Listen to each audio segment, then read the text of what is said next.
warning, English coming up.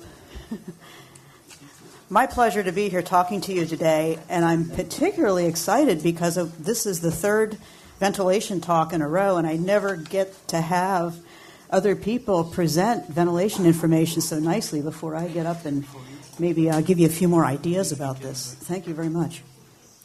What I'm going to talk to you about is ventilation impact on the environment of horse stables and primarily the indoor riding arenas during cold weather, winter. I'm not talking about hot weather, not talking about warm, so we're talking about cold weather. What I've found through the years that despite the fact that we've got some numbers from Mr. Shecky and Monsieur Guerin, there really have not been a lot of studies on horse stable ventilation, let alone riding arena ventilation systems. But I do know that within the United States, and now we're hearing here in France, that very few of the facilities have actually followed the recommendations that we do have out there in the world. I'm going to show you some of these recommendations that we use in the United States for the most part. But I also am going to go over two short studies that we did. One was a preliminary study to document conditions in some ventilation performance in these buildings, and the other was a follow-up study to get more detail on what's going on in particularly the riding arenas. Our preliminary study was at two commercial boarding facilities. You're going to see pictures of the first one. These are very, very simple barns. I know we've had quite a few architects here, and they're probably going to be embarrassed that this is just a very simple, it used to be a dairy barn. Nothing fancy here, just simple functional buildings that house horses. This one we call a bank barn. It's built into a bank, a hillside. And if we look at it from above, we have 28 stalls in this facility, and we put some sensors in locations marked by these red dots. This facility was attached to an indoor riding arena where we also took some data. The second barn looks very similar. Again, very simple dairy barn that was converted for horse use, and the livestock, whether dairy or horse, are kept on this lower level. Coming in from the other side of the same building, this also had an addition there, as you see on the right where that pickup truck is parked, and that's a separate entry to what we'll call a third stable. Again, plan view of this, we put our sensors in locations throughout both those barns in that building. One was a 16-stall bank barn with horses in there, and the other was the 8-stall addition. They were ventilated very differently. That's why we're going to feature each of these. Both of them in indoor riding arenas. Of course, we know we use them to lengthen the riding season during cold weather. In one, I already talked to you, the indoor arena was attached for the first barn. And for the second stable, the indoor riding arena was a very separate structure. It was about 1/10 of a kilometer away. So for us, no matter what type of livestock we're studying, we're interested in what goes on in the horse-occupied zone. So our sensors were actually put in with the horses. Here you can see one, the arrow is pointing to a temperature and humidity sensor that's protected from the horse by a small cage. If any of you are bird watchers or bird feeders, this is a cage that you would use to put suet in, a fat.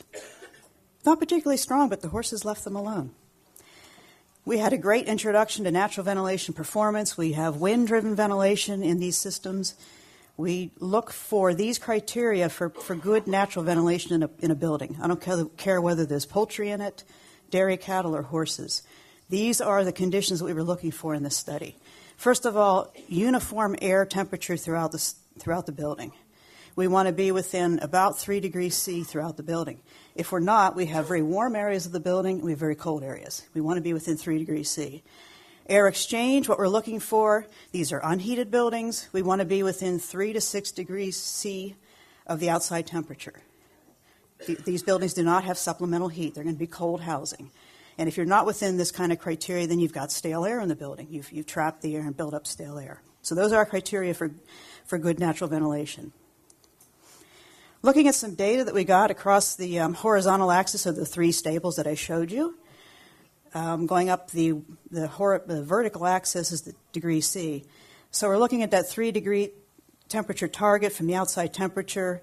The two barns met that criteria, another one didn't. but they were both within the 6 degrees C range. And then we're looking now at the nighttime temperature difference. Now, why did I put this in here? A lot of these horses are turned out during the day, so it's kind of false information to take the daytime temperatures differences in these barns because the horses weren't in there. Now that we put all the horses in at night, we can see that at least one of the barns isn't necessarily meeting our criteria of 3 to 6 degrees C temperature difference from outside. So our observations from this first preliminary study, and then I'll go into the larger study, was all 3 stables seemed to be fairly adequate in natural ventilation function. They ranged from what we would call well ventilated to maybe just a bit poorer than the criteria. There were greater temperature differences from outside during the night when all the horses were inside and the buildings were fairly closed up. All the big doors were shut, windows were shut. And the older barns, though, were saved by something that was talked about earlier, were all those natural cracks between the boards in the structure. All those natural cracks between the boards from these old barns. So that ended up providing us some adequate ventilation for at least most of the horses in that facility. We also looked at the humidity performance of the barns, and we'll tell you that we looked at something called absolute humidity. Most of us are probably more familiar with relative humidity being broached in the weather system. That's relatively confusing because it's temperature dependent. We ended up looking at absolute humidity, look at a true temperature gain. The indoor arena results, I won't show you a chart of this, but what we found and what we're going to look at in the next study is that the conditions in the indoor riding arenas were actually more harsh than they were in the outdoor environment. They have a dusty reputation, but what we found was that the riding arenas had more humidity in them than the stables did.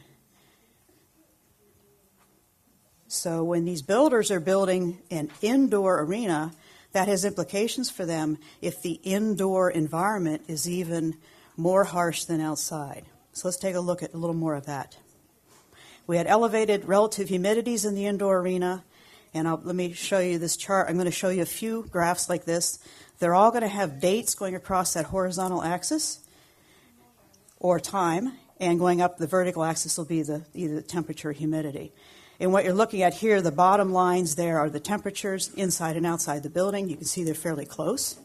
Very good conditions in the building. But if you look at the wavy lines on the top, that bottom wavy line is the outdoor relative humidity. And that's lower than all the humidities in the building. We'll take a little better look at this in a minute. So why is that? I think most of you know the reason. With these riding arena surfaces, we put quite a lot of water on the surfaces to suppress the dust from forming in the buildings.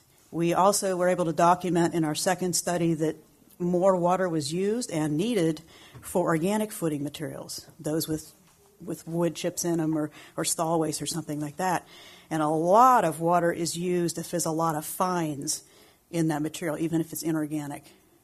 Fines being that stuff that lofts as dust. We have other work we've done on arena footing materials, and I can point you to some other materials if this isn't making sense.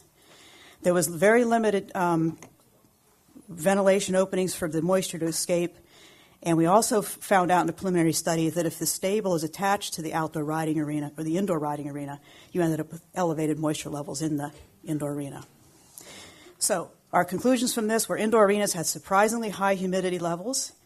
The implications are there for building materials, which are under more harsh conditions than outdoors, and during cold weather with barns closed down for the night, often no deliberate ventilation openings were provided.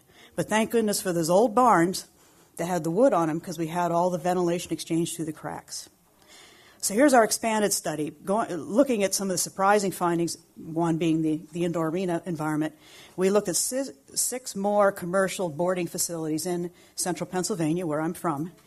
Similar weather challenge on a weather day. We ended up finding a day near a holiday where the arenas were under fairly heavy use.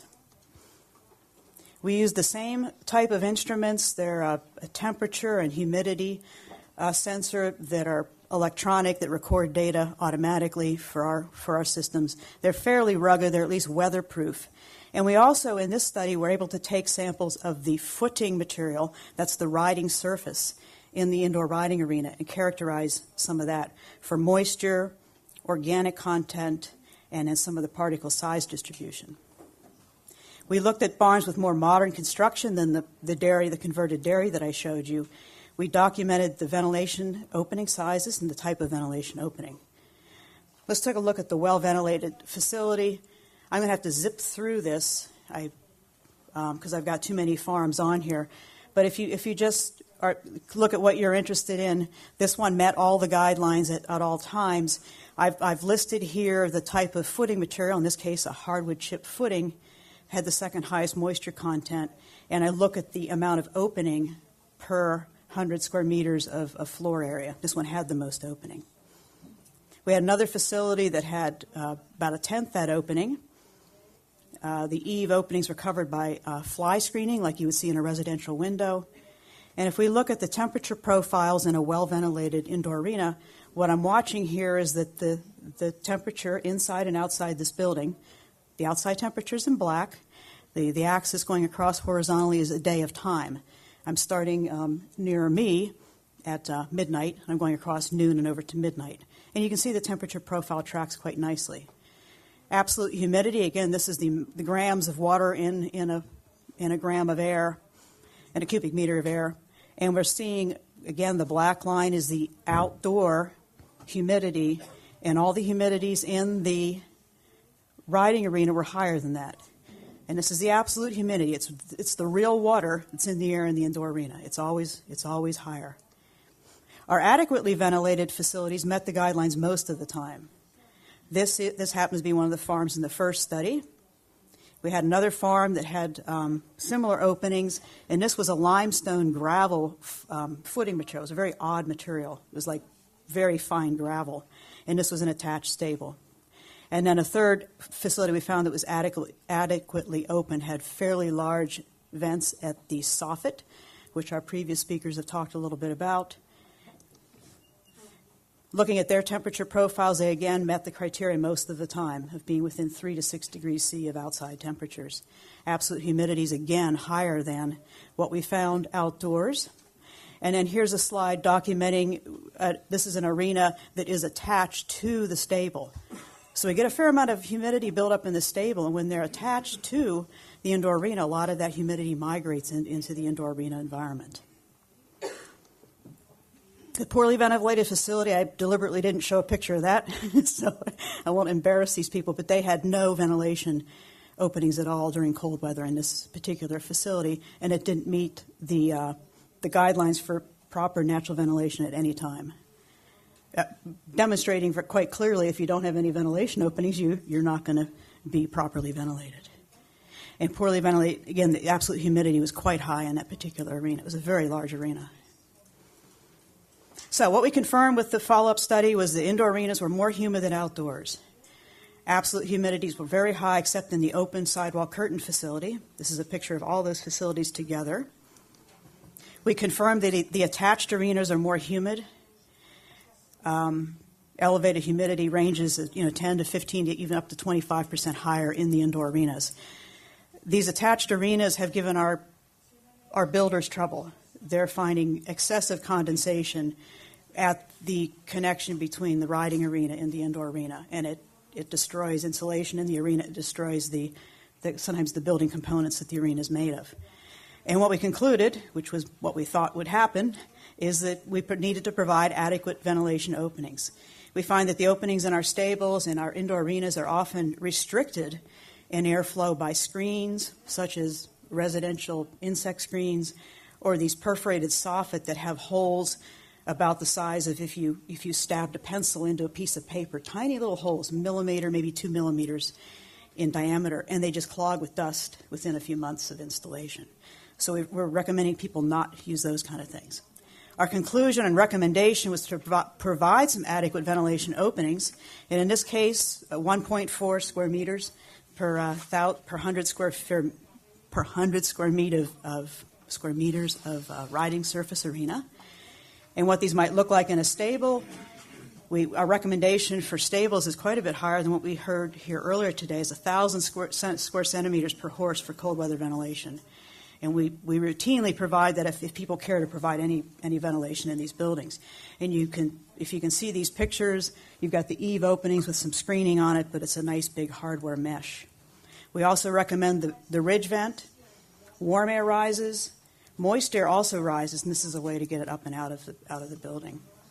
We already talked about these boards. Now, this is a picture from inside, and the gaps on these boards look quite large because of the light coming through. But I think in parts of Europe, they call this Yorkshire boarding. This is just simple barn boards on an older building.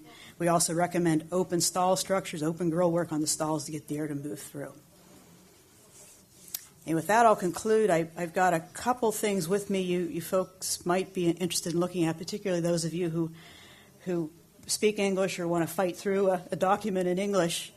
We've got a series of bulletins at my university on ventilation system design, which talks about it just specifically for stables. You can download this right off the web for free.